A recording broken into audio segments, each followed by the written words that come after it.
On today's show, why is your water heater in the attic?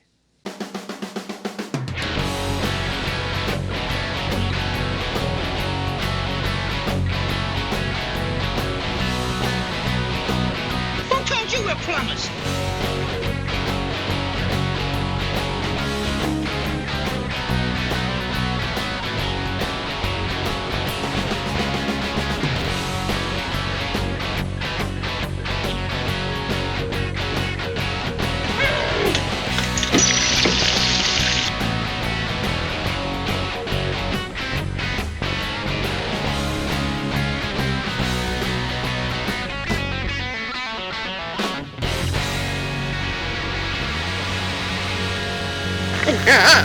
We're plumbers. I'm John Eccles. Richard Sod. We're here to let you know the pros and the cons of your water heater being in the attic. That's it. You like water heaters in the attic, don't you? You like getting up there and getting all sweaty, perspiring, taking a towel and wiping yourself off, working on it, playing with the burner assembly. I knew it. Look at that smile. He's been playing with the burner in the attic. It's exactly the time of year that no one likes the water heater in the attic. It's about to start getting nice and humid and hot for Houston, so it's about to be torture. More than that. Yeah. You're going to 140 degrees in the attic, Yeah. roughly give or take, and you're up there playing with your burner. Playing with the burner. That's right. But you know, why do they put it up there? I think there's several cases of why. But do you know, this is a little trivia for you, there's only 2 states in the U.S., and I'm glad you know the number 2, that allow water heaters to be put in the attic. Did you know that? Did you guys know that? I don't think he knows that. So I'm going to tell you, it's Texas, Well, Louisiana. Those 2. That's the only 2. The only 2. I'm going to research aware this. of. I could be wrong. I was about to say, I'm we gonna might get some research this. haters off after this show. And the guy's an idiot. It's more than that. But my understanding, and I have looked it up before, there's only 2 states that allow it. All the rest of them, they got to be in the garage or somewhere else. Well, I was about to say up north where they have basements, a lot of them are down in the basement, right? Correct. And I mean, which is basically like a upside down attic. I know that we don't have Correct. them here, but that's what it is. It's just a storage We space. do. They usually have water problems. Right. Which in the old part of Houston, if you're looking at Montrose and you're looking at kind of going towards Bissonnette in Montrose area, some in River Oaks, that they do have basements. Yeah. And they have water problems. Yeah. We go in there and replace pumps. Not often, but often enough. Yeah. Right? Yeah. To get that water out of there. So if you're living in Texas and still, right, well, what is the number? Why would we install them in the attic? Why? Why? Save space. Right? Yeah, that's probably I think that's the biggest key, save space. If you're a home builder, right? That's You're a the place home to builder, put that's the it. best place to put it, out of the way, out of sight, out of mind. Now you can sell square footage. And you can sell the square footage, that's right. It's not much, but I would tell you to put it in the garage, right? I used to have one in the garage. Today's topic is, though, why is it in your attic? That's right. So save space, All right. get it away from being an eyesore. Absolutely. But truly, what's it going to do for you in the attic?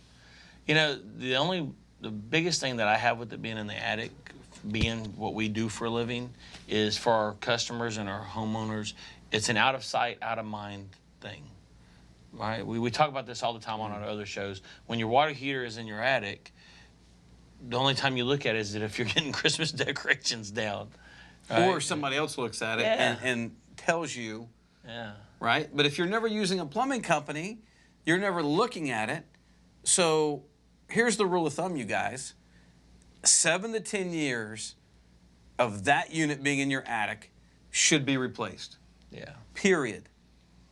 So kind of know when you bought the house, right? Yeah. You can kind of gauge, and then where did it start from before you bought the house? Right. And then from there, you know when to replace it. Yeah. Or you get somebody like us to come look at it. I mean, I think there's few and far between that I can think of off the top of my head where we've ever been to a water heater that age and not recommended a replacement. I mean, Every 7 to 10. Yeah, it happens. There's that one-off that lasts forever, but it's a one-off for sure, especially with Houston's water today. It's a ticking time bomb. Yeah, just the way things are made today, you know, and versus all that kind of stuff. But that goes back to the con. Yeah. So what's the big con of putting it in the attic? Well, for a tank style heater, is if it leaks, you got a reservoir of water above your head. That's hot for one, and it's coming. You know, if it leaks or bursts, you're in trouble. It won't stop. Yeah. It will keep leaking. That's the challenge, and it usually likes to do it when you're out of town, or at night, or when you're away at work. Never. And all those are bad. Yeah, never when you're at home, up in the attic, poking around. Right. That's exactly right. You know, Playing with your burner? You know, I think that goes to, you know, multiple times we've done shows on water heater maintenance and how important it is for the health of your entire home and the plumbing system to have it looked at, especially, you know, this particular fixture that's an out of sight, out of mind kind of fixture. You need to have that thing looked at. Absolutely. You know? And beyond that, if you get to that point of replacement, knowing that it's in your attic, if it's a home that you're going to live in for a while, it's a great time to upgrade to a tankless. You don't have those issues with the tankless water heater. I'm different from you. I am not a big fan of tanks being in the attic. I've seen the destruction, everything else it can create. Tankless, I'm a huge fan of being in the attic. Well, So look, I'm not a fan of it being in the attic. That's just where they are. Yeah. So I don't have an issue with it. I mean, if I could blink twice and make them all go somewhere else where it worked better, I guess I would. But put it in the garage. yeah, but that's Yeah, you where probably would. that's where the builders are putting them, and we just got to deal with it. And That's they do right. it because it's easy. I agree. Yeah. But tankless in the attic is the way to go. Oh yeah, absolutely. You have a tank, replace it with a tankless. Right? Yeah. You don't have to worry about a reservoir bursting. Love it. Absolutely. You know, and don't get me wrong. There's, you know, the tankless, heck, you can put it outdoors. I mean, I guess you can put a tank outdoors too. That's what I did with mine when my tank broke. Yeah. I plumbed it and went straight outside with it. I'm trying to think, if you could have it anywhere you wanted, right? If you had the ideal water heater setup at your house, what would it look like? Outside. Like you have now? Like I have now. Exactly like you have now. Exactly like I have now. You wouldn't change one thing? Nope. Okay. I would put it outside every single time. Really? Mm-hmm. That's exactly right. It's awesome. Well, I guess this ends the show. You're a man of many words today. If you have any questions or concerns, you know, anything about your water heaters or any plumbing fixture whatsoever, please give us a call. We're always here. You know, me and Richard are always in the office. We're just one phone call away. I will answer questions. We'll see you next time. Y'all have a good day.